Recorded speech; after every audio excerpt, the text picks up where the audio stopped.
Hey, what's up guys? It's Gkalinoexcuses here. No Excuses Functional Strength and Conditioning. Here, out walking the dog. There she is. Cute pup. Bulldog. Anyway, I want to talk about a few terms tonight. One being the term functional strength, and the second term being sport specific, like as in training.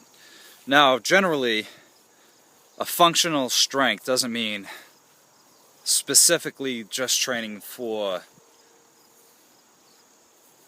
let me think how to put this, for life. Alright, I say, we train for life and everything.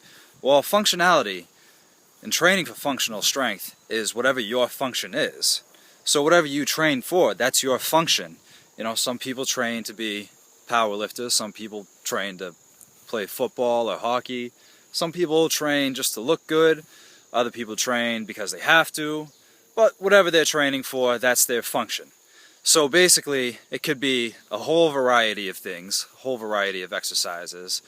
But basically, it should always stem out from the four basic movement patterns of upper body push and pull, and lower body bend and squat. Now the second term, sport specific, is really what I wanted to cover.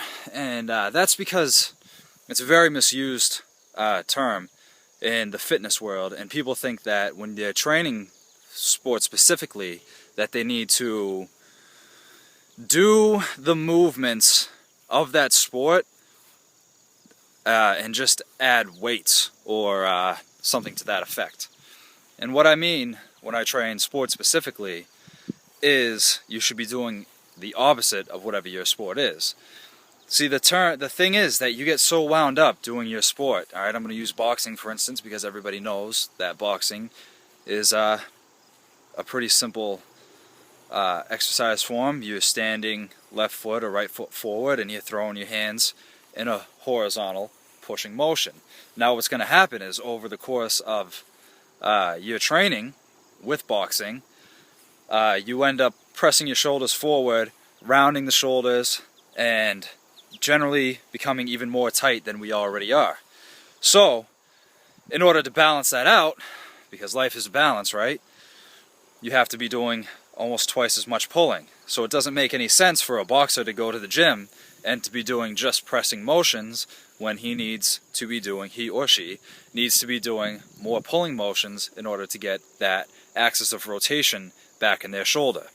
Now, that being said, the same thing goes for a hockey player, alright? No longer should you be bent over with your stick on the ground, hiking one hip and pushing it out. You should be doing the opposite of that, so maybe a low to high chop going from whatever direction your stick is on the ground to the opposite side. Basketball players, football players, they all need to be training laterally. Well, everybody needs to be training laterally, but them specifically because they're propelling themselves in a forward fashion almost all the time, and then making sharp turns, sharp cuts to avoid other players or chase a ball or something, whatever the case may be. Wrestlers especially need to have a good balance.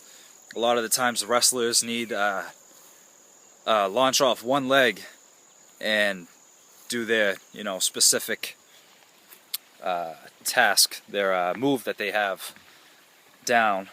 So especially training wrestlers in all areas and all aspects is extremely important. Making sure that the left and right, front and back, sides are equal.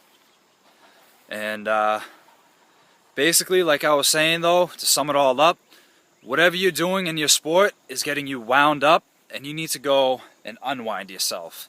You need to make sure that you have a proper balance, and almost everybody needs twice as much pulling as they do pressing. It's just the way our bodies are now. We do a lot of sitting, a lot of standing with rounded shoulders. So making sure that you get that that balance is key, as I've been saying, and to get it done. No excuses.